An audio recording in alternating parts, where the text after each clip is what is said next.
দৌড় মারে। দুর্নীতি চাঁদাবাজ মুক্ত একটি বাংলাদেশ গড়ার লক্ষ্যে গণভোটে হা এবং আমাদের এই প্রিয় মাতৃভূমি বাংলাদেশকে কোন দিকে ধাবিত করা হবে তার লক্ষ্যে জাতীয় নির্বাচনে প্রতিনিধি নির্বাচন করার মধ্য দিয়ে আমরা আমাদের পবিত্র আমানত আল্লাহ প্রদত্ত দেওয়া দায়িত্ব অর্পণ করার এক বিরাট সুযোগ আমাদের হাতে এসেছে। আল্লাহ তাআলা 12 তারিখে আমাদের এই দায়িত্ব যথাযথভাবে পালন করার তৌফিক দান। যদি চাঁদার দুর্নীতিবাজ মুক্ত একটা রাষ্ট্র গঠন করা যায় তাহলে মানুষের 25 থেকে 30 ভাগ খরচ কমে যাবে। এই জন্য এখন জাতি স্লোগান তুলেছে, আমাদের ফ্যামিলির কৃষি কার্ড লাগবে না, আমাদের এমন একখান কার্ড দেন, আপনার কর্মীরা চাঁদা চাইলে ওই কার্ড দেখাইলে যেন তারা দৌড় মারে। আমাদের চাঁদাবাজ মুক্ত একটা কার্ড দরকার।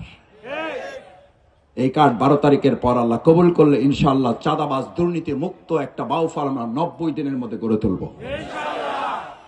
কথা দিয়ে যাচ্ছি, সাংবাদিক বৃন্দ এখানে আছেন, আমার মায়েরা, আমার বোনেরা, আমি বারবার একটা কথা বলি, একটা গুলি একটা মানুষকে হত্যা করে, এক পোটলা মাদক একটা রাষ্ট্র, একটা পরিবার, একটা সমাজকে হত্যা করে। যদি আল্লাহ তৌফিক দেয়, আপনারা যদি সমর্থন দেন, 12 তারিখ থেকে শুরু করে 60 দিনের মাথায় বাউফলকে মাদক মুক্ত বাউফল গড়ে তোলা হবে।